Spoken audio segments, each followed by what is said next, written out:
diminta oleh panitia untuk berbicara tentang godaan, cobaan, pertobatan, dan kekudusan. Banyak banget, jadi butuh 4 hari saya berbicara.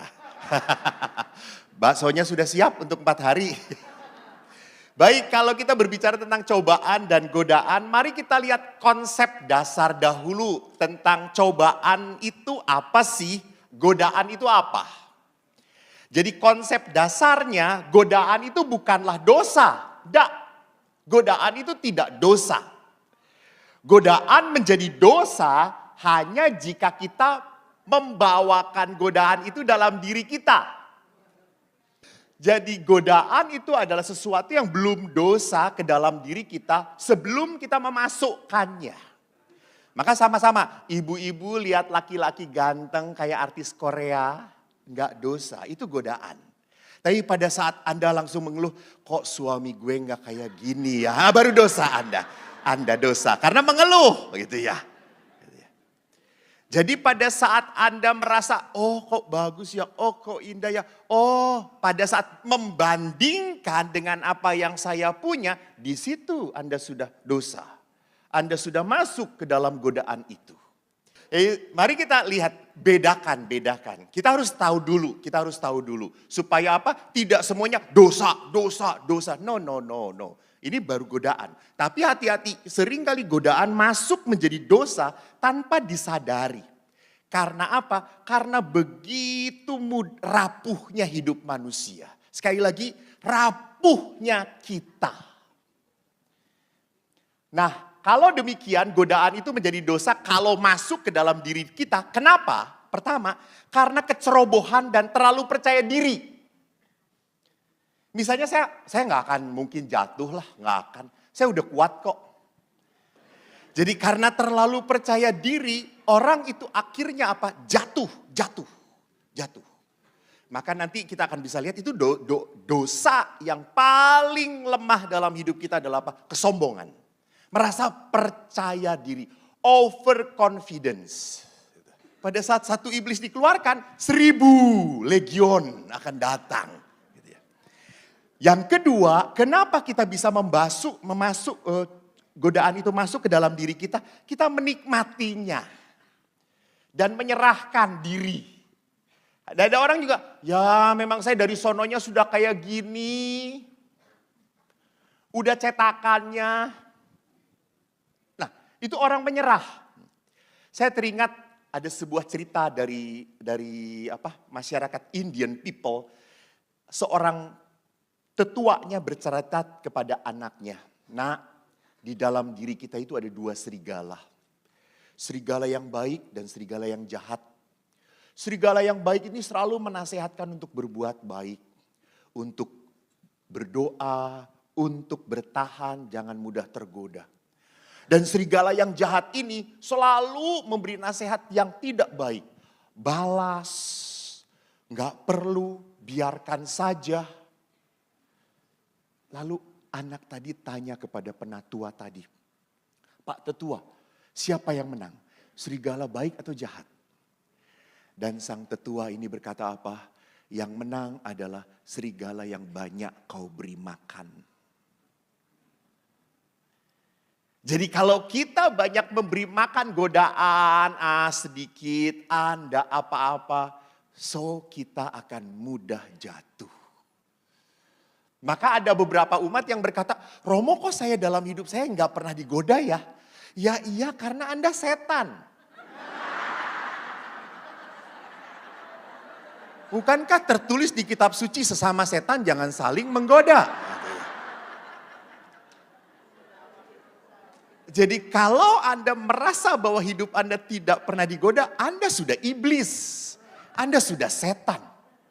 Karena Anda tidak pernah merasa apapun salah. Kan ini sekarang masa prapaskah. Beberapa orang sudah, ayo pengakuan dosa. Bertanya pada pasturnya, "Pastur, dosa saya apa ya?" Ini lihat. Jadi orang ini sudah menikmati, sudah masuk dan sudah tidak merasa nggak enak hati lagi. Sudah tidak ada merasa tidak nyaman lagi. Karena dosa itu berbisiknya pada saat kita dapat. Merasa nggak enak, merasa nggak nyaman. Dan makin lama kita biarkan, makin lama kita biarkan, hati kita mati.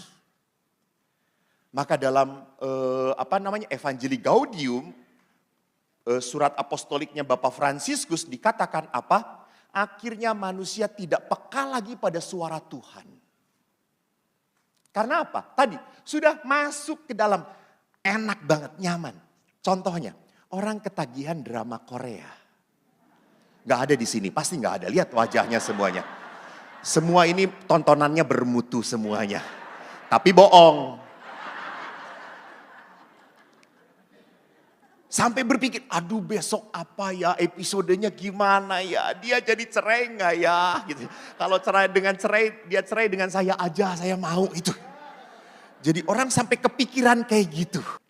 Jadi di saat orang begitu menikmati masuk ke dalam keduniaan, maka sekali lagi disitulah akhirnya orang terperangkap dan lekat pada godaan. Dan di situ orang sudah masuk ke dalam dosa. Yang kedua, mari kita lihat godaan datang dari mana? Tentu kita tahu di dalam surat Rasul Paulus kepada jemaat di Roma, di dalam kedagingan kita. Memang manusia itu kodratnya lemah. Ingat, kodrat kita lemah. Pak, kalau disakiti oleh seseorang, apa kodrat Bapak? Hah? Balas, lihat balasnya sampai seperti ini gitu ya. Balas.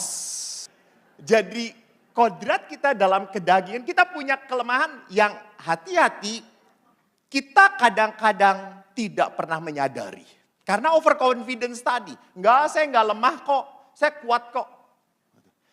Saya I have no problem kok. Yang paling tahu kelemahan Anda biasanya apa? Setan. Karena dia tahu bisa menggoda banget. Kenapa saya tahu? Karena saya pernah jadi setan mungkin ya gitu. Jadi manusia sekali lagi kodratnya lemah, maka dalam bahasa Paulusnya kedagingan kita. Roh kita kuat tapi daging kita lemah. Kita selalu menginginkan hal-hal yang baik, benar. Tapi pada saat melakukan, susah. Orang-orang Katolik ini yang datang di sini, saya jamin tahu banget yang benar. Betul atau tidak? Tetapi Anda tidak hidup dalam kebenaran. Kok aduh? Ya betul itu adanya gitu. Kok aduh gitu? Asik, bukan aduh gitu. Betul. Kita tahu banget hal yang benar tuh baik. Apa kalau berumah tangga tuh harusnya seperti apa? Melayani suami tuh kayak gimana? Jadi selalu niat kita bagus, baik. Mau puasa, mau pantang ini masa prapaskah. Kadang-kadang juga ada umat yang begitu lebay masa prapaskah ini. 40 hari. Tapi apa yang terjadi dari 40 itu gak ada yang beres semuanya gitu ya. Karena kemauannya terlalu tinggi tetapi pada saat dia harus realistis, membuka, bekerja, gak bisa. Jatuh lagi dalam diri dia. Yang kedua, godaan itu muncul dari dunia kita. Kita banyak melihat dunia kita itu punya cara pandang sendiri. Jadi perhatikan bahwa dunia ini sekali lagi bisa menawarkan apapun yang membuat kita tertarik. Bisa jatuh. Jadi saudaraku lihat bahwa godaan itu ada di dalam dunia dan godaan itu lihat setan pun menggoda kita. Ada kuasa kegelapan. Ingat di dalam Injil Lukas, kemarin kan waktu kita mengawali masa prapaskah itu kan bacanya tentang apa? Ini kurang Katolik tersesat tuh kayak gini. Bacanya tentang apa?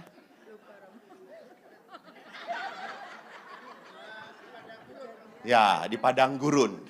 Di padang gurun Yesus ngapain? Ya, Yesus berpuasa dan akhirnya yang penting adalah apa? Godaan. Menurut bacaan siapa minggu kemarin? Lihat saya, jangan langsung tunduk.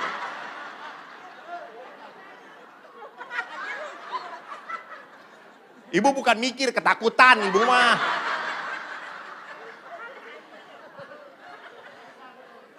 Menurut Injil Matius, Ditulis oleh Matius, Markus, Lukas. Di dalam Injil Lukas bagus.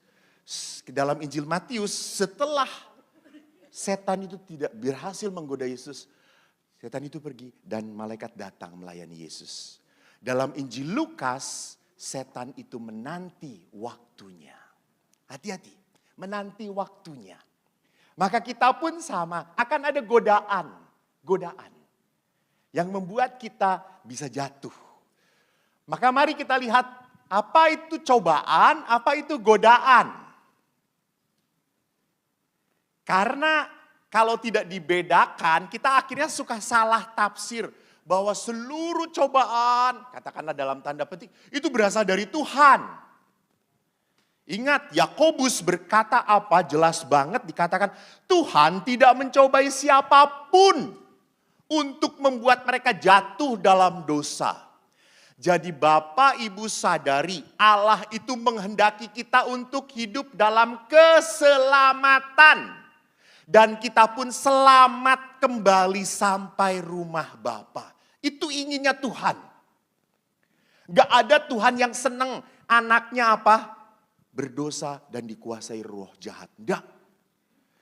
Akan ada satu sukacita yang besar dikala seorang anak Tuhan bertobat kembali. Jadi kalau kita lihat surat Yakobus, kita harus sadar, mari kita lihat di dalam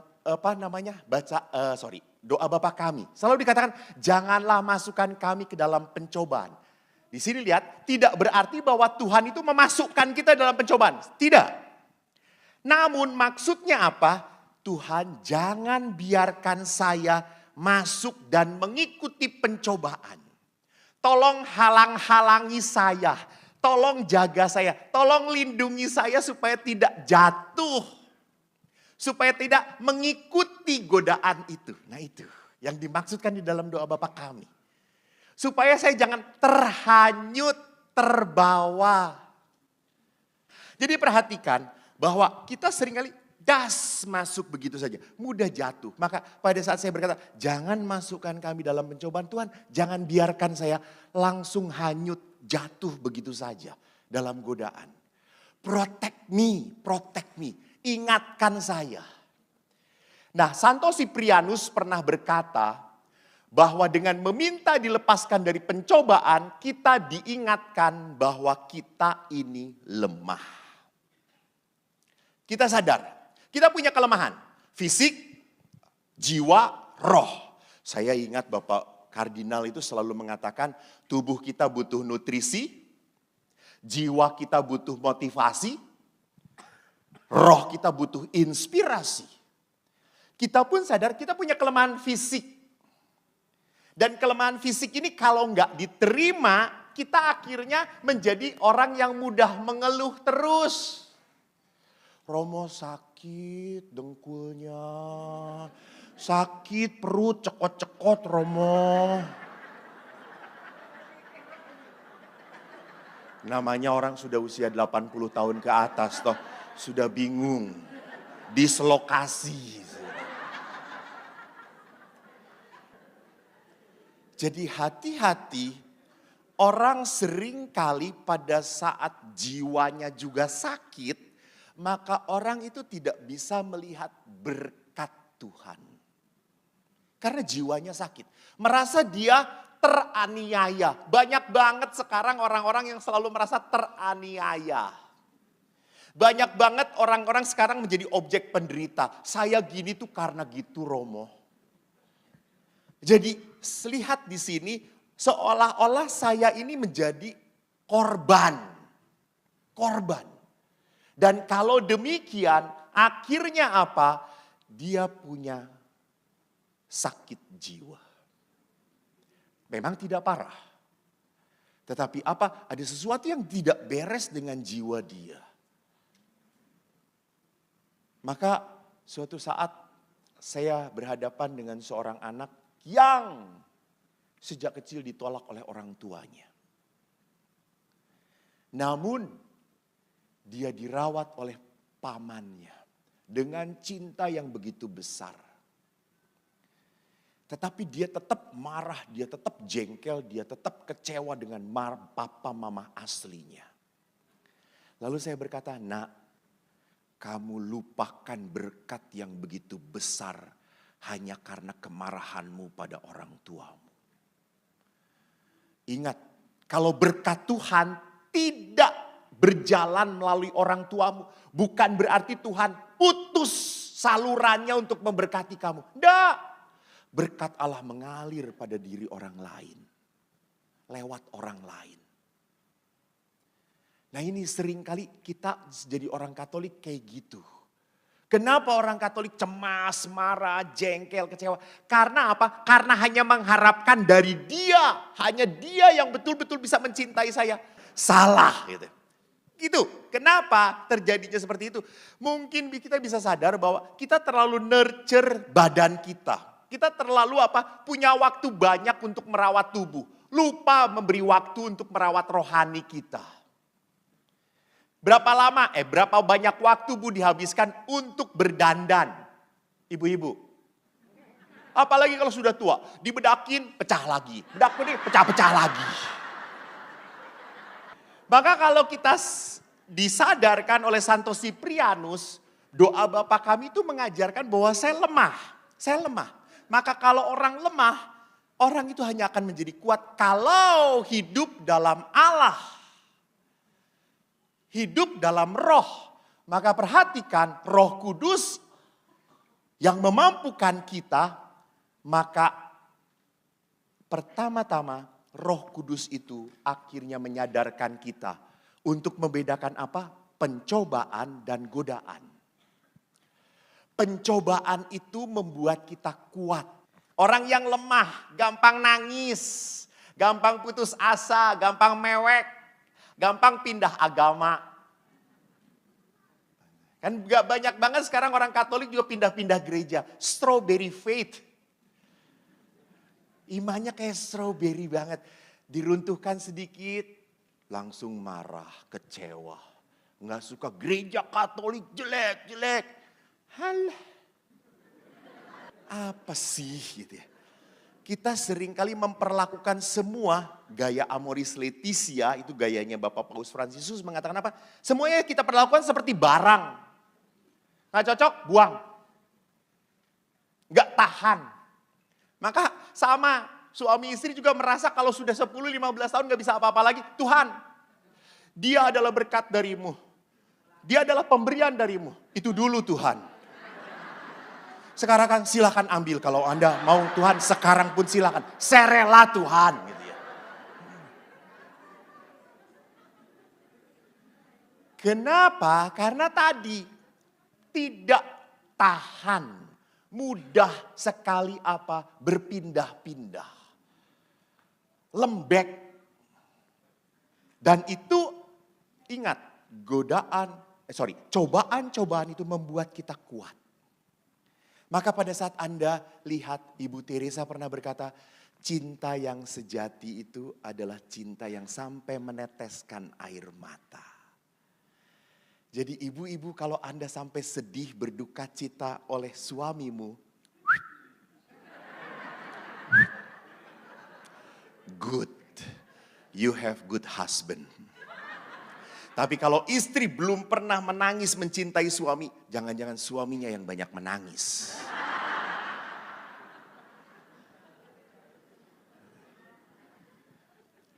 Jadi itu adalah ujian. Supaya apa? Kelihatan kesungguhan kita. Kelihatan cinta kita. Maka di dalam gereja Katolik, mengapa perkawinan tidak mudah begitu saja? Cerai. Nggak ada perceraian. Lu bertahan. Maka prinsip saya Anda tahu toh?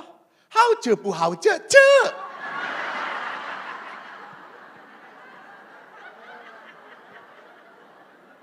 Itu yang saya pegang.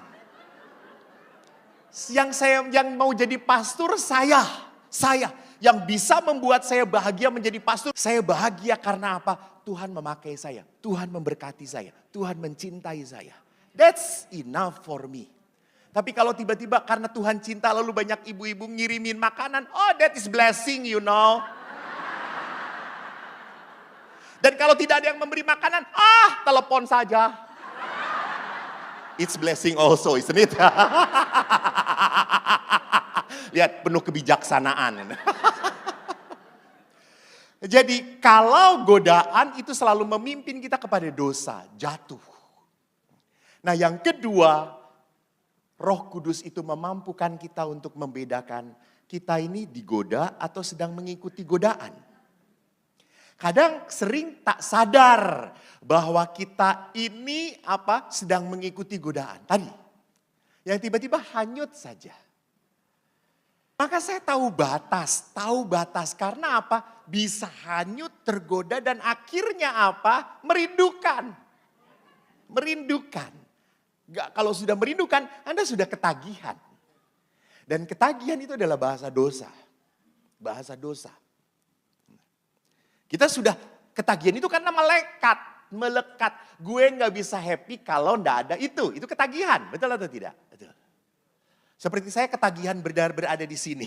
Bukan karena ketagihan, karena ininya ada di sini gitu ya. Yang di sini ngiri, Romo. Ya, saya pindahin. Iya. Betul, saya juga bingung jadi kenapa saya di situ terus ya. Saya ngikutin MC saudara-saudara moderator. Kalau saya tidak mengikuti amplop kagak ada. Saya taat. Yang ketiga, tidak hanya kita, kok jadi ngelihatnya Romo Yus? Karena saya kalau ngelihat Romo Yus ada kuasa kegelapan gitu. Saya harus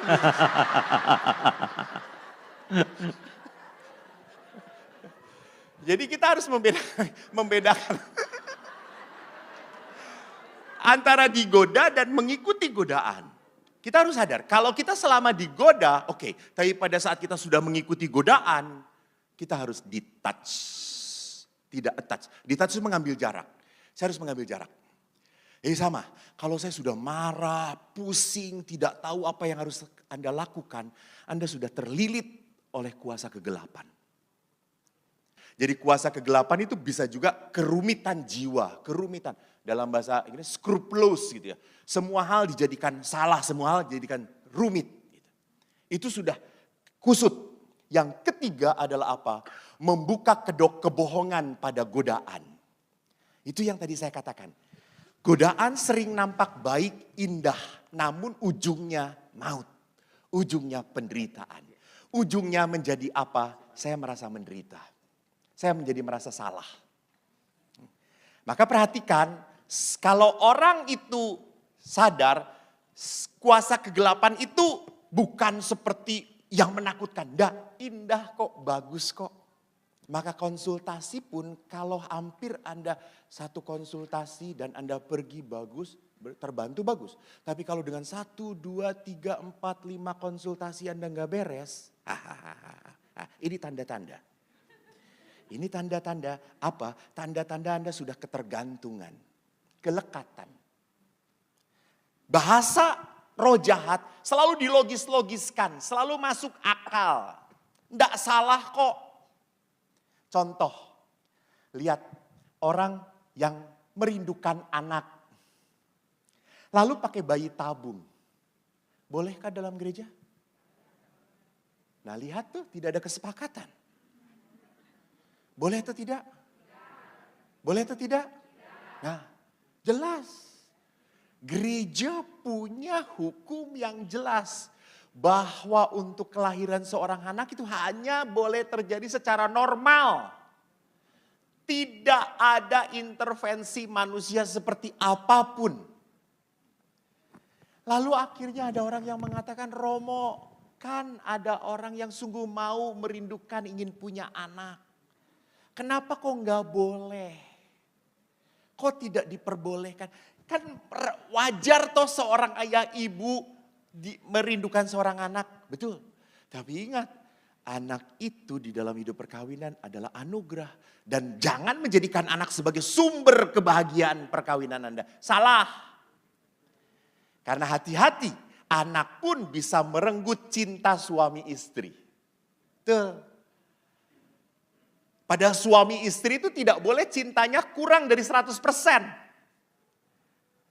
Anak itu buah dari cinta suami istri. Karena seringnya apa? Saking cintanya kepada anak, you have so many time with your children, but you have no time with your couple. That's not right. Gak benar. Maka sering juga terjadi opa oma senang sekali ngerawat cucunya. Dan cucu senang dengan opa oma.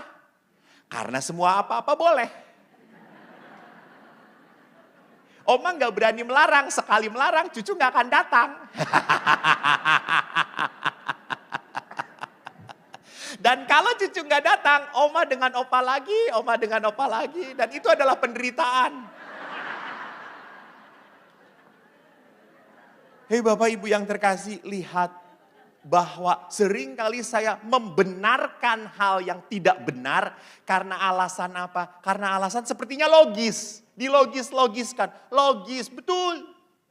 Logis kok, ilmu manusia sudah pinter kok.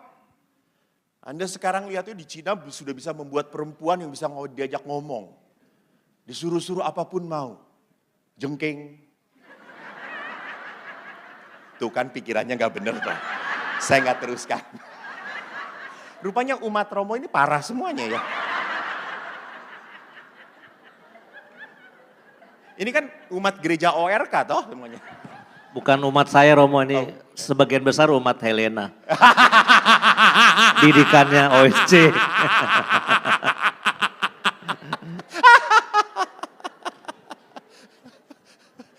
Jadi kita harus lihat bahwa untuk masuk ke dalam doa, jangan masukkan kami ke dalam pencobaan. Itu berarti apa? Jangan masuk ke dalam pencobaan itu adalah sebuah keputusan hati. Sebuah keputusan. Maka pertobatan, kalau kita berbicara tentang pertobatan, itu bukan hanya kemauan tetapi kesungguhan. Saya itu kok enggak mendapat ya Romo kata apa, aku kok dari tadi lupa. Pertobatan itu dalam bahasa gereja itu sering lihat perputaran itu. Metanoia. Metanoia, betul. Membalikan. Thank you, ya. Metanoia, membalikkan. Membalikkan. Maka di dalam Prapaskah kita diajak untuk belajar apa? Ajere kontra. Melakukan sebaliknya. Jadi kalau saya males dengan suami gak mau menyapa, justru saya sapa. Ajere kontra. Keterbalikan. Sebagai bukti apa? Sebagai bukti ini keputusan hati. Walaupun suami nyebelin, diajak ngomong, tetap saya pegang, saya sentuh, saya layani. Dengan kasih ya dikit. Jengkelnya banyak, nggak apa-apa, nggak apa-apa. Karena kan kedagingan kita. Tetapi Anda tidak mengikuti kejengkelan ini. Justru Anda mengikuti kebenaran. Jadi Anda nanti akan bertanya, Romo kalau saya jengkel tapi tetap melayani dia, tersenyum pada dia, dia munafik atau bukan? Bukan. Tidak munafik. Anda mengalahkan kelemahan Anda. Kalau munafik itu kan, ini ngomongin,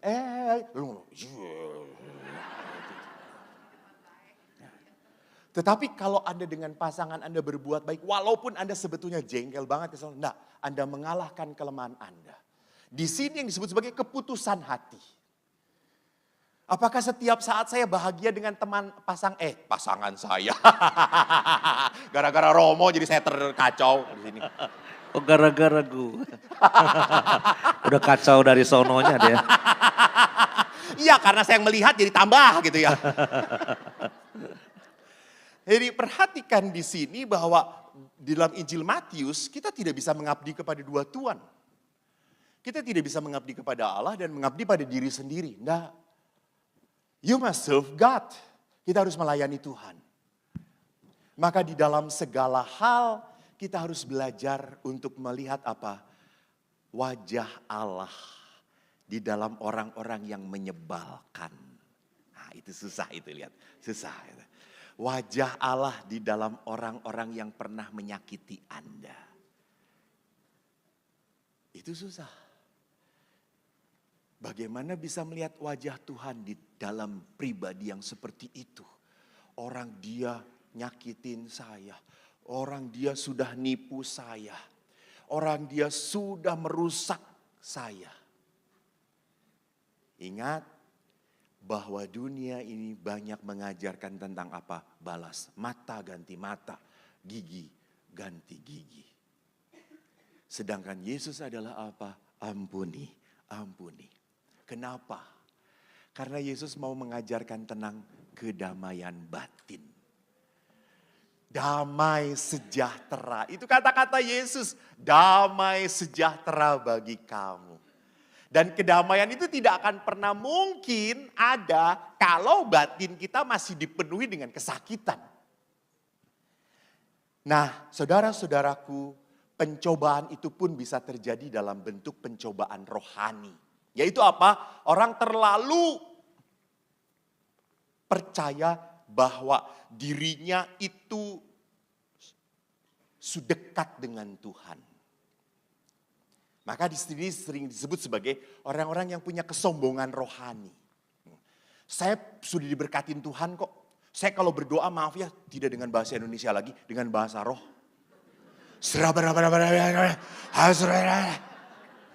Tuhan langsung tahu saudara-saudara. Lalu Anda punya karisma mendoakan, menyembuhkan. It's only God. You are the tools of God.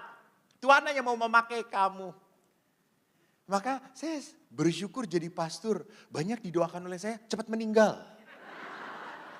Ada juga yang didoakan oleh teman-teman saya pada sembuh. Dan dia terkenal. Dia terkenal. Saya kurang populer untuk pendoaan. Ya sudah.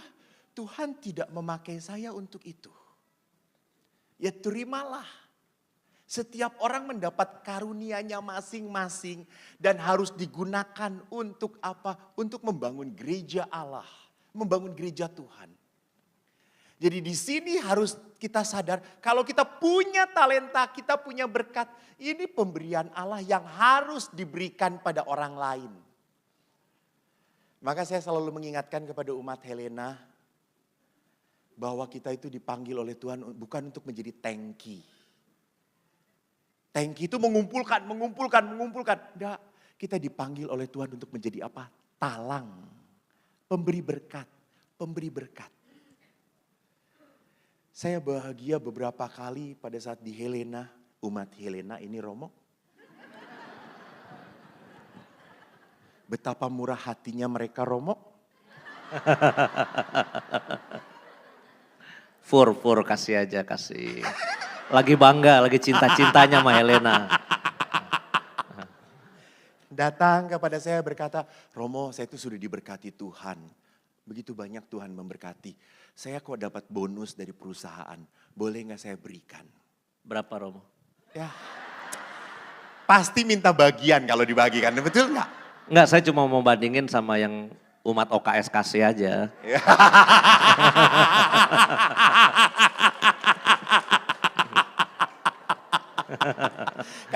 Kalau dengan OKS saya nggak berani. Saya hanya memperlihatkan belas kasihnya Romo.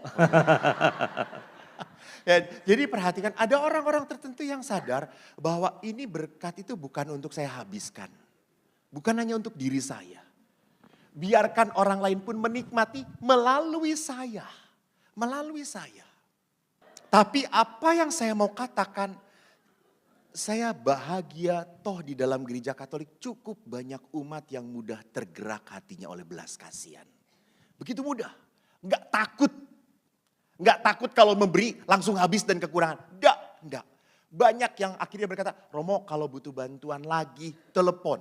Saya mau memberi, saya mau berbagi. Look, apa maksudnya? Orang-orang ini merasa bahwa kesejahteraan ini bukan hanya milik dia. Nah saudara-saudara, sekarang kalau kita sudah berpikir tentang godaan, cobaan. Mari sekarang kita masuk ke dalam apa? Pertobatan. Saya tidak mau melihat pertobatan itu sebagai sebuah peristiwa anak bungsu yang hilang. Itu kok sudah biasa aja. Zakheus bertobat, enggak. Saya mau melihat justru pertobatan itu dalam rangka kekudusan. Kenapa orang mau bertobat? Karena orang mau menjadi orang kudus.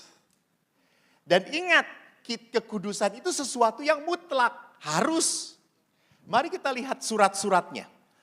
Dikatakan kekudusan itu bisa berjalan kalau kita tahu kekudusan itu harus jalan seperti apa? Dan siapa jalannya sampai kepada kekudusan? Untuk sampai kepada kekudusan hanya Yesus jalannya. Dia memberikan cara untuk sampai pada kekudusan. Nah sekarang mari kita lihat dalam Injil Yohanes bab 14 ayat 1 sampai 6. Saya skip saja poin bawahnya. Dikatakan oleh Thomas, Tuhan, kami tidak tahu kemana engkau pergi. Jadi bagaimana kami tahu jalan ke situ? Yesus berkata, akulah jalan kebenaran dan hidup. Tidak ada seorang pun yang datang kepada Bapa kalau tidak melalui aku. Lihat, jalan, terus. Nah, Santo Agustinus bagus banget menjelaskannya. Enteng. Akulah jalan, artinya apa? Kamu berjalan di sampingku. Kau harus berjalan di samping aku. Dan kalau Yesus berkata, aku kebenaran, itu artinya apa? Kau harus datang kepadaku. Ngobrol dengan aku. Bicara dengan aku. Dan kalau Yesus itu berkata, akulah kehidupan. Yesus berkata, engkau harus hidup di dalam aku. Engkau harus berada bersama aku. Ingat dalam Injil Yohanes tentang pokok anggur yang benar. Yesus itu adalah pokoknya. Dan kita ini adalah carang. Kita tidak akan pernah membuahkan kasih, damai, pengampunan kalau tidak pernah nempel pada pokoknya. Yaitu pada siapa? Pada Tuhan sendiri. Maka kalau kita berbicara tentang Yesus itu jalan, kita harus sadar. Hanya Kristus yang adalah Allah yang dapat memberikan kepastian jalan keselamatan. Dan jalan ini adalah jalan kesempurnaan kasih atau kekudusan yang harus dicapai oleh 3 hal. Menyangkal diri, terus. That's right, 3 hal itu. Menyangkal diri, memikul salib, dan mengikuti aku. Maka di dalam Lumen Gentium artikel 42, hasil dari Dekrit Konsili Vatikan kedua, dikatakan apa? Semua orang beriman Kristiani diajak dan wajib mengejar kesucian dan kesempurnaan sebagai status hidup mereka. Yang ingin saya lihat tekankan di dalam Lumen Gentium ini bagus sekali mengatakan apa? Bagaimana caranya mengejar kesucian, kesempurnaan. Lihat yang saya beri biru ini. Mengarahkan keinginan hati dengan tepat. Jadi keinginan kita tuh harus diarahkan. Karena keinginan kita itu seringkali arahnya kemana-mana.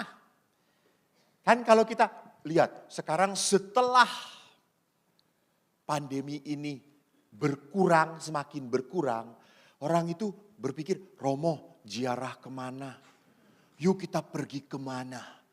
Yuk kita ke sana. Lihat, orang seolah-olah, sudahlah jangan ngasih-ngasih. Kita juga butuh healing. Orang-orang sekarang healing. Sambil ngegiling. Kan cari kuliner toh ngegiling itu gitu ya. Jadi orang-orang sekarang lihat inginnya kalau udah dapat berkat, untuk dipakai apa? Beli apa? Kemana? Itu. Meributkan ke sana. Maka kalau orang hanya meributkan tentang diri dia, maka orang itu tidak akan pernah punya waktu untuk memikirkan orang lain. Maka kita harus belajar apa? Mengatur keinginan kita pada hal-hal yang tepat. Dan yang kedua menarik, menggunakan hal duniawi ini, digunakan. Namanya berkat, dipakai, dikasih oleh Tuhan.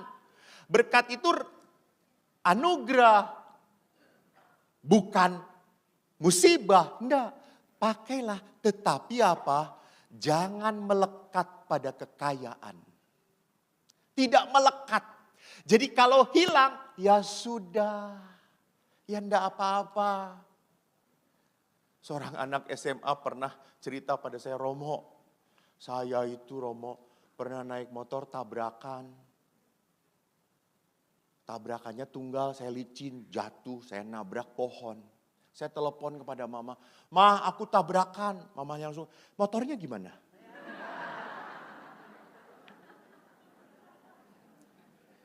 Lebih berharga motornya daripada anak itu gitu ya. Karena mamanya itu langsung berpikir 25 juta ini motor. Dia tidak berpikir anaknya bagaimana gitu. Jadi semua diukur pada kelekatan materi. Saya juga mohon maaf. Saya kok rada maaf ya. Rada anti dengan kesaksian-kesaksian yang saudara-saudara, setelah saya mengikuti Yesus, apalagi saya setia mengikuti ORK saudara-saudara.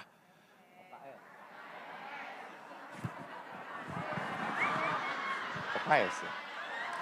Tidak komentar. Waktu saya.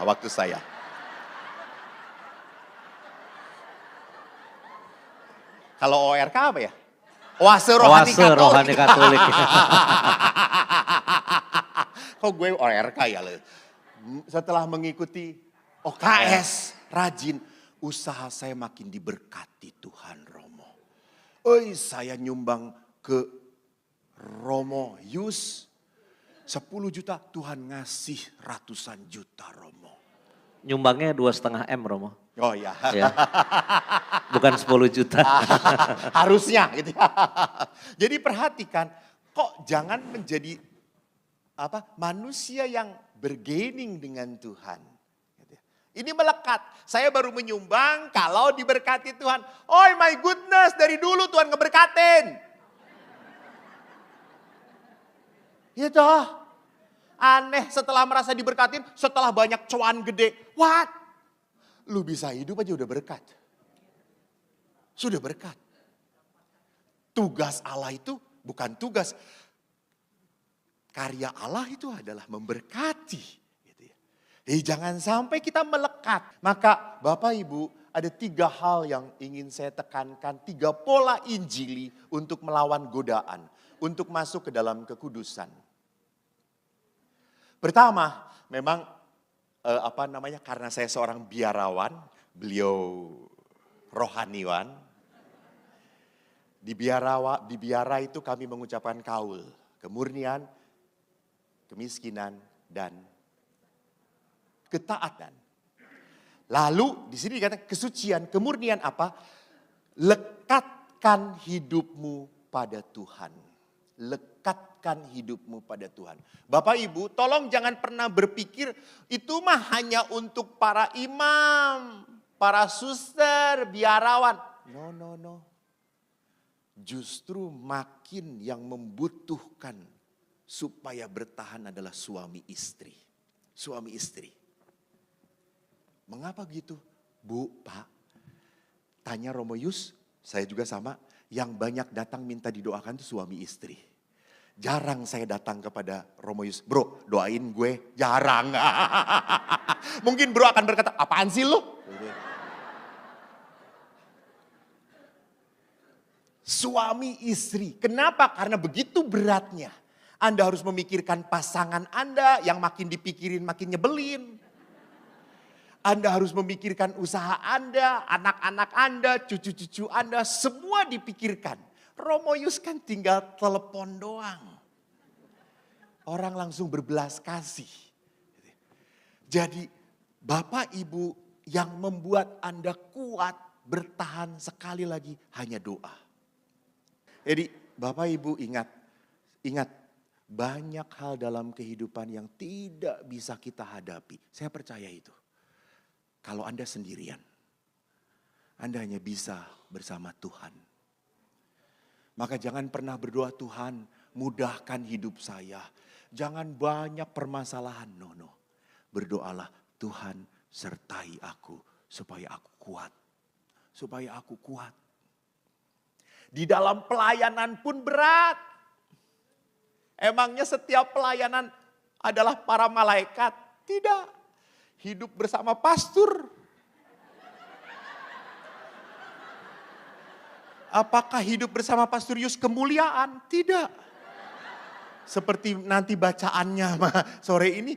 Musa, Elia bersahabat baik dengan Yesus. Salib bisa terjadi. Gitu. Di samadhi sih kemuliaan Romo.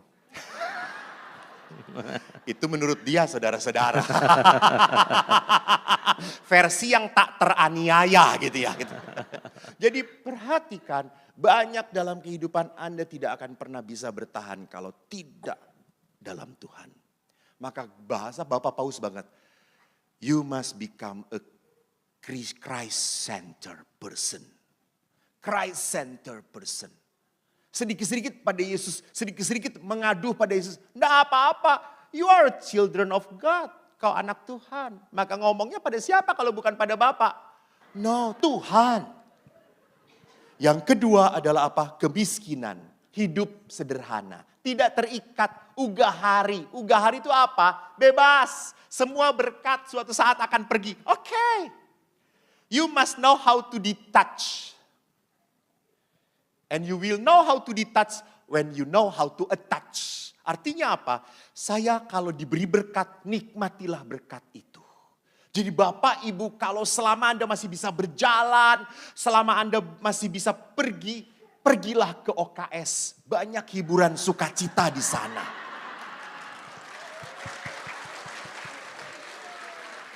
Ini sudah saat-saatnya terakhir. Ini Jadi lagi kalau di akhir itu harus ada pujian. supaya amplopnya makin supaya tebal. honornya naik. Jadi kalau selama Anda masih diberi kesempatan kehidupan, Allah itu mau menjadikan apa? Hidup berarti. Gitu. Jadi hidup itu dalam kemiskinan apa? Ugahari. Punya ya sudah, hilang ya sudah. Gitu ya. Mudah. Gitu ya. Bisa menerima dan bisa juga sadar untuk membagikan. Yang terakhir adalah apa? Ketaatan. Ketaatan kepada apa? Allah sendiri. Kepada gereja. Maka kalau gereja itu mengatakan tidak, ya tidak, setialah. Kalau gereja mengatakan ini yang benar, ya ikuti gereja. Bapak Ibu ingat, yang menyelamatkan kita bukanlah kebaikan kita. Enggak mungkin. Kalau kita itu punya cara prinsip bahwa kita nanti di surga itu ditimbang. Ya, ini kebaikan, ini kejahatan. Saya yakin sebaik apapun Romo Yus, ini kebaikan, ini kejahatan. Ingat ya, sebaik apapun Romo Yus, tetap diampuni Tuhan. Anda terjebak. Ini kan saat terakhir harus naikin dia. Bapak Ibu, sekali lagi saya katakan, bukan kehebatan kita, tetapi kesetiaan kitalah yang berkenan pada Tuhan. Tuhan memberkati. Terima kasih. Suara Romo cukup jelas terdengar? Yang belakang cukup dengar? Dengar ya? Oke. Karena telinga saya agak sebelah ini agak berkurang banyak. Yang sebelah kanan ini karena memang genetik, keturunan. Jadi tidak bisa mendengar sempurna. Telinga kanan ini khusus untuk sakramen pengampunan dosa. Yang mau ngaku dosa di masa-masa ini, kalau dengan Romo Koko mintalah telinga sebelah kanan. Saya nggak akan dengar jelas dosa Anda apa. Penitensinya semua 3 kali salam Maria. Saudara-saudariku yang diberkati Tuhan, kalau sekilas melihat wajah Anda, saya yakin Anda adalah orang-orang yang bahagia. Betul? Coba katakan pada kanan kiri Anda, apakah Anda cukup bahagia? Coba katakan.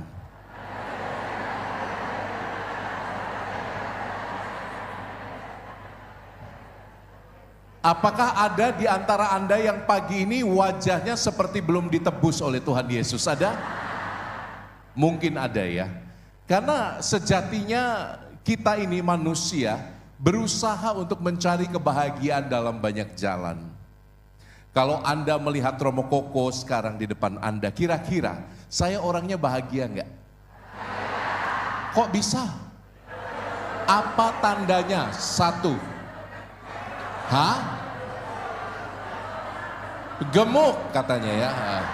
Tidak boleh ngata-ngatain orang gemuk, gendut, nggak boleh. Panggil saja berbobot tapi jangan gendut.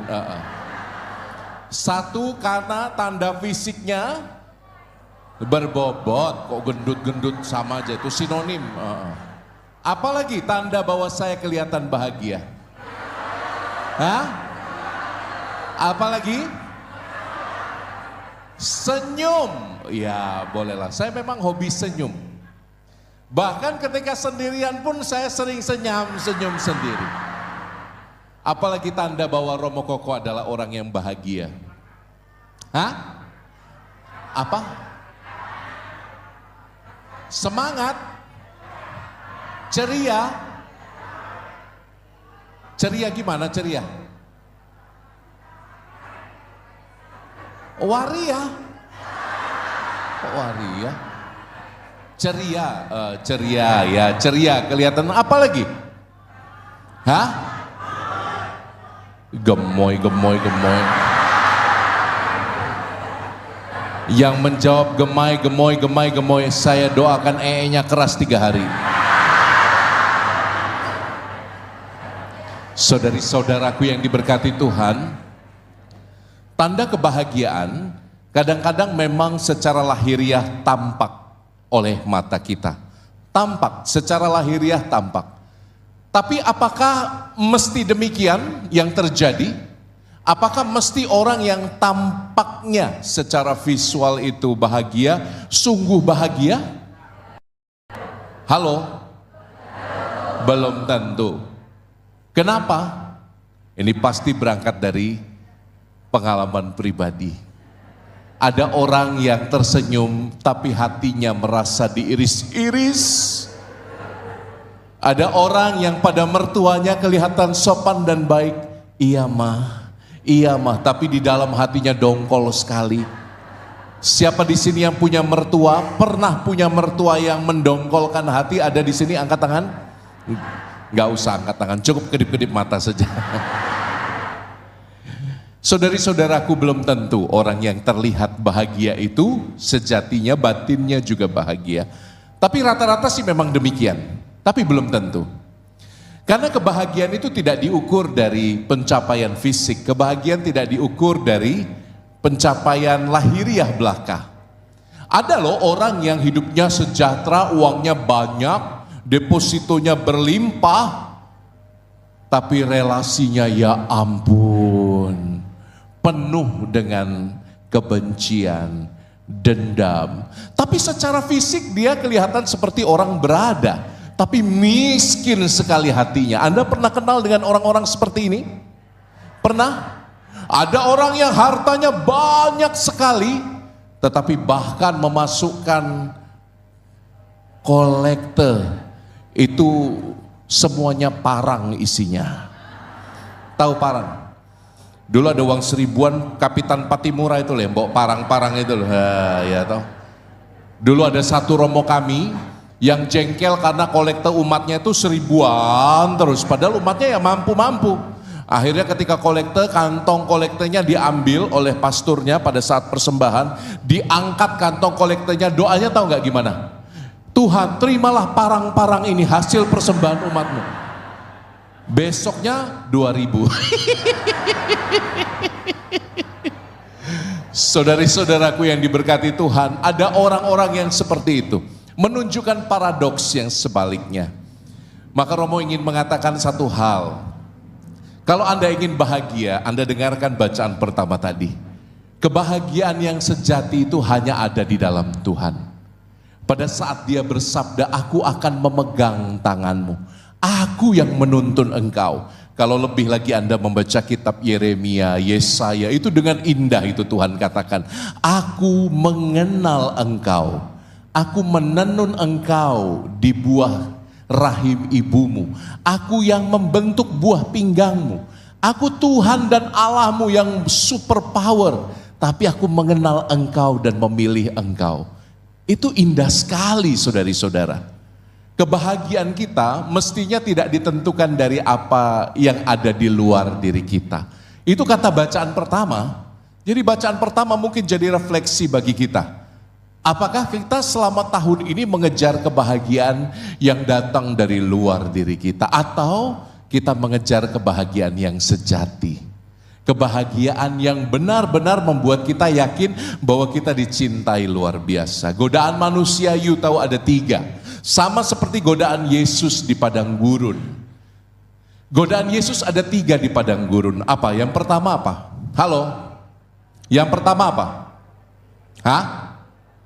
Godaannya yang pertama apa? Angkat tangan dong, saya kasih rosario yang benar. Ya, silakan Nona. Ini pasti dari Medan ini asalmu. Betul ya? Suaranya lantang, keras, bagus ini. Mengubah batu menjadi roti. Sebetulnya bukan itu godaannya untuk makan, untuk membuat Yesus lapar, bukan itu. Karena dengan mengubah batu menjadi roti, iblis mau menggoda Yesus seolah-olah harga diri Tuhan Yesus diletakkan pada apa yang mustahil untuk dibuat. I am what I do. Aku adalah apa yang aku lakukan. Sering-sering begitu loh. Godaan pertama itu kadang-kadang juga kepada kita manusia, kita ditentukan oleh apa yang kita lakukan. Coba Anda diminta kenalan, Anda siapa? Pasti jawabannya, oh saya notaris, saya dokter, saya ibu rumah tangga. Identitasmu diletakkan pada apa yang bisa kau lakukan. Kalau saya di bandara, biasanya kalau ada wanita cantik duduk di sebelah saya di dalam pesawat, saya nggak akan memperkenalkan diri saya sebagai pastor, nggak laku. Saya akan memperkenalkan diri saya dengan sedikit mentereng gitu ya. Oh saya pemilik perusahaan multinasional. Perusahaan saya ada di mana-mana di seluruh dunia, hampir di semua negara ada. Kecuali di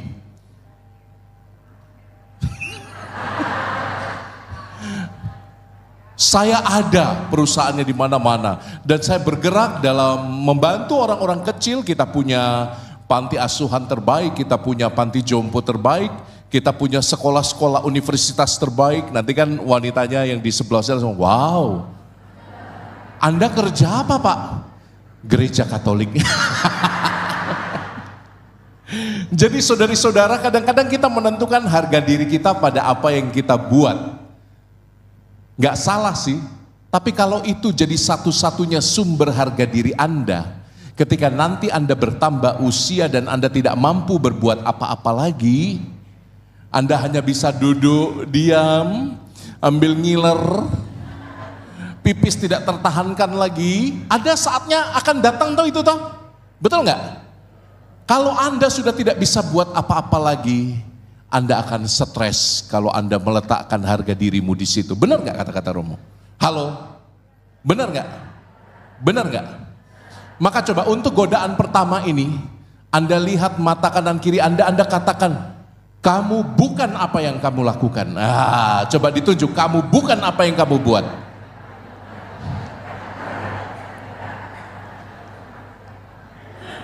Godaan kedua Tuhan Yesus, apa godaan keduanya? Halo? Godaan keduanya apa? Disuruh apa? Hah? Disuruh? Ngapain disuruh lompat? Supaya orang-orang di bait suci yang sangat ramai itu nanti bisa melihat Tuhan Yesus itu anak Allah super power, bisa melayang dipegang malaikat. Kan keren. Godaan kedua ini, I am what others say about me. Aku adalah apa yang dikatakan orang tentang diriku. Itu godaan itu. Betapa banyak kita meletakkan harga diri kita di bibir orang lain. Halo, benar nggak? Sehingga dikit-dikit kalau kita diomongin jelek sama orang, sakitnya itu masuk sekali meresap. Untuk apa aku pelayanan lagi? Aku cuma digosipkan oleh tetanggaku. Karena apa? Karena kita meletakkan harga diri kita pada bibir orang lain. Dan sering-sering orang itu selalu ngomong jelek tentang diri kita. Dan tiba saatnya kita mendengar bahwa kita diomongin jelek oleh orang lain, kita nggak bahagia. Kebahagiaan kita lenyap begitu saja. Siapa yang pernah diomongin oleh orang lain yang jadi sumber gosip? Siapa? Tinggi, tinggi, tinggi, tinggi, tinggi. Siapa di sini yang pernah jadi omongan orang lain? Angkat tangan. Tinggi, tinggi, tinggi, tinggi, tinggi, tinggi, tinggi, tinggi, tinggi, tinggi, tinggi. Anda nggak pernah jadi omongan orang lain? Yakin? Yang ngomongin lo duduk di sebelah Anda itu loh.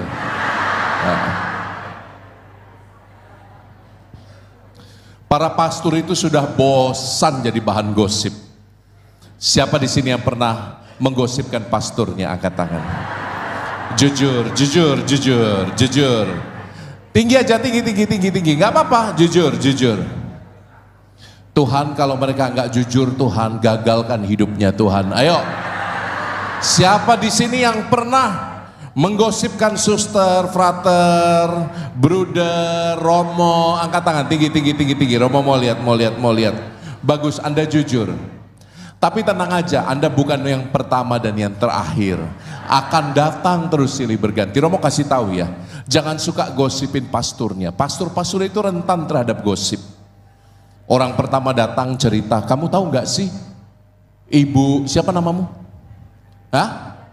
Ibu Yanti. Wah, kamu tahu nggak sih Romo Aldo, Romo yang di paroki ini, kemarin makan sama Ibu Kristiani katanya. Orang kedua datang, kamu tahu nggak sih Romo Aldo sudah makan Ibu Kristiani. Itu bisa berubah sekali beritanya itu. Antara makan dengan Ibu Kristiani dengan makan Ibu Kristiani itu sudah berbeda artinya, betul? Kadang-kadang kita tanpa sadar menggosipkan dengan begitu enak. Tapi poinnya jelas. Kalau Anda meletakkan sukacita Anda pada bibir orang lain, you tidak akan pernah bahagia. Maka coba peluk yang di sebelahmu.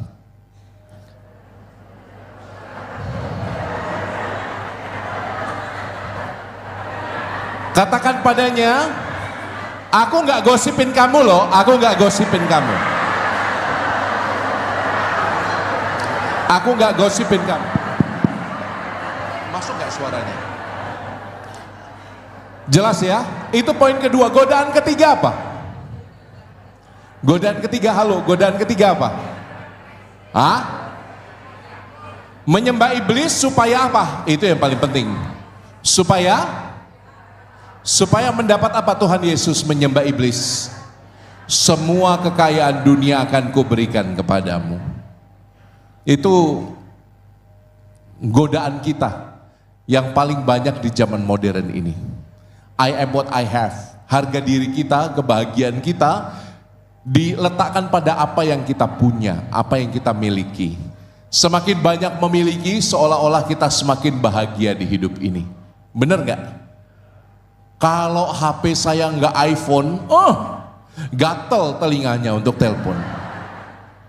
Kalau ikat pinggang saya bukan Louis Vuitton, waduh, alergi, kulit pinggang saya alergi. Kalau jam tangan saya bukan Philip Patek, aduh, gatal-gatal. Kalau make up ibu-ibu suka pakai apa brandnya? Halo? Yang mahal tuh merek apa sih? Hah? Pakai apa? Viva ya?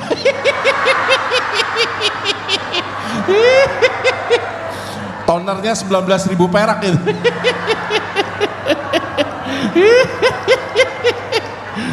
Karena mami saya doyan pakai Viva. Saudari-saudara, bukankah dunia mengajarkan kita dengan logika semakin kamu kaya semakin kamu bahagia, betul? Salah nggak jadi orang kaya? Berhak nggak umat itu jadi kaya? Mau nggak Anda jadi kaya?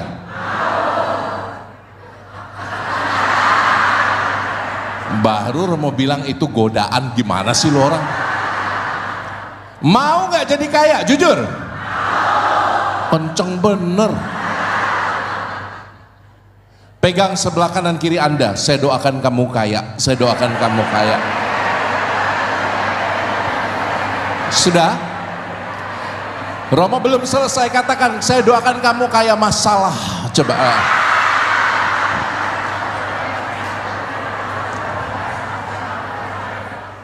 Saudari-saudaraku, dengar kata-kata Romo, menjadi kaya itu tidak salah. Asalkan Anda bekerja keras untuk itu. Asalkan Anda integral imannya dengan perjuangan Anda. Tidak korupsi, tidak cari jalan pintas. Anda berusaha sekeras tenaga untuk membahagiakan keluarga. Waktu Anda untuk keluarga proporsional dengan kerja Anda. You know what I mean? Karena banyak orang kaya tidak memberikan haknya untuk anak-anak. Karena anak-anaknya terlantar semua. Tidak ada waktu untuk anak, untuk pasangan. Hati-hati loh. Anda harus kaya lahir dan batin. Amini. Amini. Amini. Iya. Anda harus kaya lahir dan batin. Tapi jangan sampai demi mengejar kekayaan lahiriah, Anda mengorbankan apa yang batin itu. Nanti Anda gak akan bahagia. Anda akan seperti anjing yang mengejar buntutnya itu loh. Tahu kan? Pernah lihat anjing yang mengejar buntutnya? Keliling terus di situ, gak maju-maju. Dia pikir dia sudah mendapatkan kebahagiaan, tapi gak puas. Dia kejar terus, padahal yang dikejar buntutnya sendiri. Saudara-saudariku yang diberkati Tuhan, ada begitu banyak orang yang punya uang tapi tidak bahagia. Betul. Ada juga orang yang tidak punya uang dan tidak bahagia. Itu lebih banyak lagi. Sebagian besar dari Anda itu kan. Tidak banyak uang dan tidak bahagia. Tapi saya kok yakin ya, ada orang yang bahagianya itu genuine. Tidak ditentukan oleh harta dan benda. Orang yang lebih appreciate disapa oleh anak-anaknya ketika pulang kerja. Papa, papa. Pelukan anak-anak dia dapatkan. Pelukan istri, ciuman istri, selamat datang papa. Muah. Itu kadang-kadang pengalaman yang lebih daripada sekedar kekayaan lahiriah. Betul kan? Pengalaman dicintai. Kalau Romo cium siapa? Romo cium altar, cium Injil, sama cium kaki umat. Kamis putih. Saudari-saudaraku yang diberkati Tuhan, 3 hal ini, godaan ini akan selalu menghantui Anda dalam hidup. Anda pasti sudah lupa apa yang sudah saya khotbahkan tadi. 3 godaan apa? Yang pertama, I am. Wis bengong kabeh. Yang pertama, saya adalah apa yang saya lakukan. Kekuatanku, pekerjaanku, keahlianku, hati-hati. Itu bisa jadi sumber ketidakbahagiaan Anda. Yang kedua apa? Saya adalah apa yang orang lain katakan tentang aku. Hati-hati, kebahagiaanmu bukan terletak pada bibir orang lain. Coba berani nggak kalau Anda kenal sebelahnya, Anda pegang bibirnya, Anda katakan itu sekali lagi. Bahagiaku bukan di bibirmu, nyoh gitu. Coba berani nggak? Bahagiaku bukan di bibirmu. Ingat itu ya. Jadi orang lain mau ngatain Anda, Anda tetap bahagia. Orang lain mau memuji Anda, hina Anda tetap bahagia. Apapun yang mereka katakan, Anda tetap bisa. Sungguh, saya kok nggak yakin ya. Yang ketiga apa?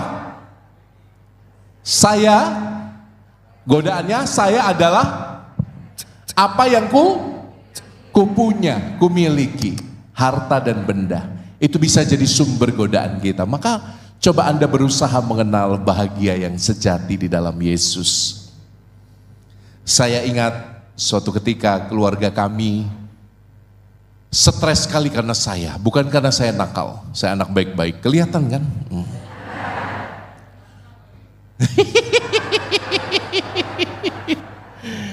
Jadi Romo anak baik-baik, dan ketika saya berusia kurang lebih berapa ya, 8 tahun, kaki saya itu lumpuh sebelah, tidak bisa berjalan.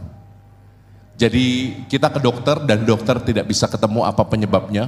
Keliling dari satu dokter ke dokter lain, menghabiskan banyak uang. Lalu mulailah pergi ke dukun, karena bapak saya dulu belum Katolik, dia juga percaya pada aneka dukun. Pergilah ke dukun, dukun Jawa pakai menyan, dukun Cina pakai heo. Tapi banyak kan ke dukun-dukun Chinese itu ya, lalu memanggil-manggil roh, lalu pakai darah itu ditulis-tulis pakai kertas kuning yang untuk nempelin vampir itu, Anda ingat ya? Tahu kan di film-film vampir itu zaman dulu tahun 80-an itu ditempelin. Itu kertas kuningnya dibakar, diaduk ke dalam air. Kita disuruh minum air abu itu sampai sekarang ini nggak keluar-keluar. Dan nggak sembuh-sembuh. Tidak sembuh-sembuh. Ke dokter nggak sembuh, ke dukun nggak sembuh. Papa mama jadi sering bertengkar karena berebut siapa yang harus ngurus saya, karena saya harus diantar ke sekolah, digendong naik tangga, karena pakai krek itu juga susah. Aduh, sulit sekali. Saya merasa menjadi sumber pertengkaran ayah dan ibuku. Keluarga makin gak happy, harta mulai menipis karena pergi ke sana ke sini gak sembuh-sembuh, bayar terus. Sampai suatu ketika, mama saya menemukan doa novena 3 kali Salam Maria. Lalu berdoalah dia. Karena udah gak punya jalan lagi. Mama saya berdoa novena 3 kali Salam Maria, 9 hari berturut-turut. Saya masih ingat, saya sambil tidur-tidur di kaki mami saya. Mami saya doa, saya sambil tiduran gitu. Hari ke-10, terdengar suara itu. Tidur, bukan itu suara apa sih? Gue bingung, rel kereta ya? Hah? Hah? Oh kereta. Oh. Gue pikir bunyi apa dari tadi, tidur. Hari ke-10, pagi-pagi saya merasa ingin ke belakang aja, ingin pipis, lalu saya bangun dan berjalan. Tapi saya belum sadar saya berjalan. Ketika di kamar mandi saat sedang pipis, saya baru sadar, kok saya bisa jalan, kok saya disembuhkan. Saya lompat-lompat itu pipisnya kemana-mana ya. Mama saya bisa jalan, mama saya bisa jalan. Wow. Itu momen di mana saya berusaha untuk mengandalkan Tuhan dalam hidup. Kebahagiaan yang sejati kadang-kadang gak perlu dicari-cari, gak perlu dicari di bibir orang, gak perlu dicari di selipan dompet Anda, tidak perlu dicari di apa yang Anda bisa lakukan, prestasi, juara ini, juara itu. Kadang-kadang kebahagiaan didapatkan justru pada saat Anda berserah. Ketika Anda gak punya jalan lain dan Anda berserah dan Anda membiarkan Bunda Maria masuk dalam hidup Anda. Amin. Semoga itu juga jadi pengalaman Anda ya. Mau gak? Mau. Mau, sakitnya mau. Hah? Lah kok pada mau. Sakitnya mau. Semoga sakitmu parah-parah. Mau? Enggak lah. Makanya dalam keadaan apapun berusahalah mencari kebahagiaan bukan dari luar dirimu, dari dalam batinmu. Dan engkau akan lihat saat engkau berserah, semuanya itu menjadi mungkin. Mungkin masalahnya gak hilang, mungkin sakitmu gak sembuh, tapi cara pandangmu terhadap masalah itu berubah. Cara pandangmu terhadap penyakit itu berubah. Anda menjadi pribadi yang lebih bersyukur, kata-katamu tetap manis, memberkati. Yang usianya sudah 60 ke atas, angkat tangan tinggi, Romo mau lihat. 60 ke atas tinggi, banyak 2/3 ya. Waktumu gak lama lagi.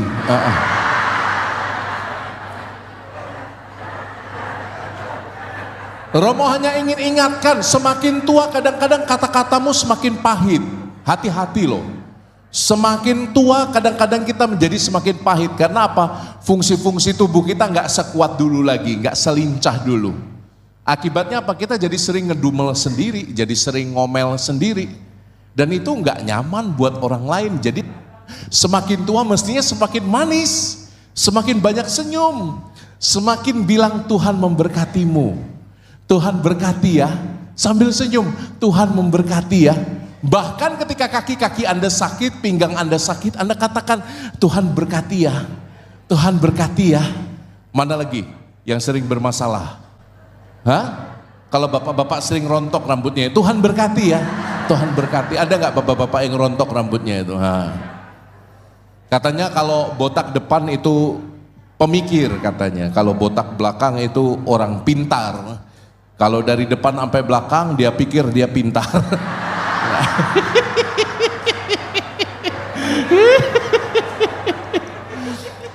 Jadi banyaklah memberkati, kata-katamu banyak memberkati, wajah, mimik wajah Anda banyak memberkati orang lain. Itu latihan-latihan kecil yang bisa kita lakukan. Gak gampang, tapi bisa. Karena kita makin berserah pada Tuhan, semakin manis hidup kita. Mestinya loh, mestinya. Maka angkat tangan kanan Anda di penghujung homiliku yang panjang ini. Angkat tangan Anda, katakan sama-sama Romo yuk. Romo Koko, di depan Romo, aku berjanji berusaha semakin tua semakin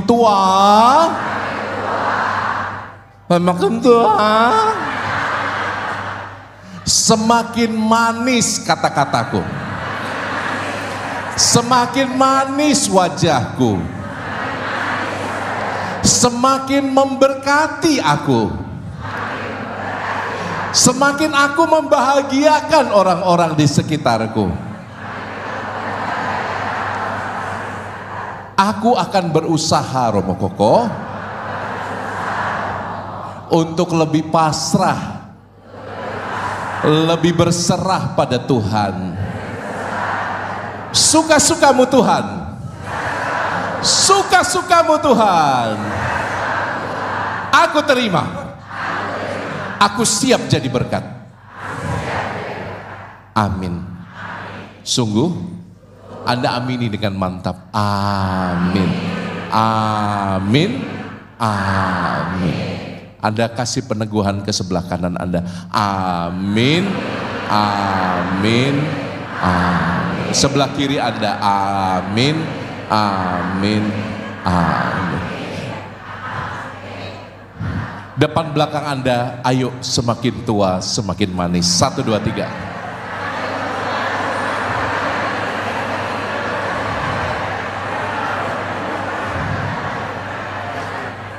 Romo senang sekali ya.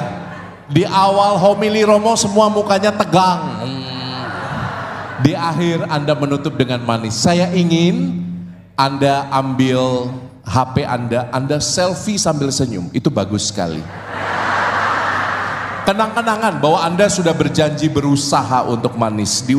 Selfie satu orang satu, yang paling bagus selfie-nya saya kasih rosario. Saya akan keliling. Di atas juga kasih lihat ya. Satu orang satu aja. Satu orang satu, nggak usah berdua bertiga. Sudah, sambil senyum. Bagus sekali tante. Ada lagi yang Romo pengen lihat yang paling manis yang mana? Satu orang satu, tunjukkan hasilnya padaku. Mana? Gak ada itu. Mana yang bagus? Wah itu bukan selfie itu, satu orang satu aja. Ini bagus, ini yang baju oranye bagus. Tolong panitia diingat ya, baju oranye tolong dikasih. Mana lagi yang mau rosario, tunjukkan, angkat tinggi-tinggi.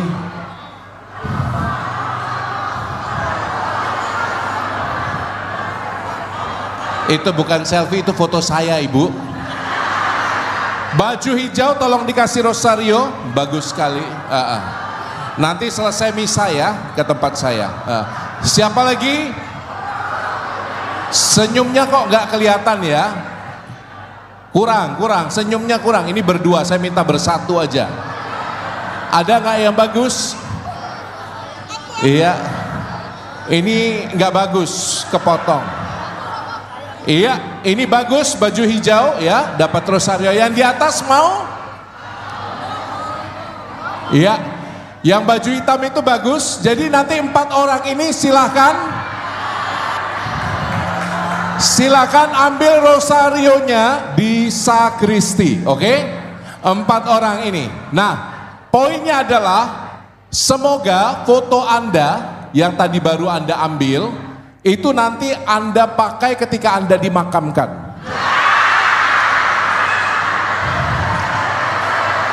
Bagus itu, sudah cocok. Cocok itu foto pemakaman, bagus sekali itu. Sudah sangat profesional. Ci Airin sudah bagus sekali itu ya. Nanti silahkan foto itu dicetak, lalu ditaruh di kamar Anda. Di baliknya ditulis, inilah foto pemakaman saya. Karena manis sekali. Semoga menjadi kenangan di penghujung 2025. Semakin kita bertambah usia, semakin kita manis dan memberkati. Kemuliaan kepada Bapa dan Putra dan Roh Kudus. Kok amin? Oh, mabuk iki. Kemuliaan kok amin. Wah, iki pengaruh usia ini tampaknya ini. Kemuliaan kepada Bapa dan Putra dan Roh Kudus. Seperti pada permulaan, sekarang selalu dan sepanjang segala abad. Amin. Saya melihat yang sebelah sini mantap sekali. Kemuliaan pada Bapa dan Putra dan Roh Kudus. Amin. Tuhan memberkati Anda.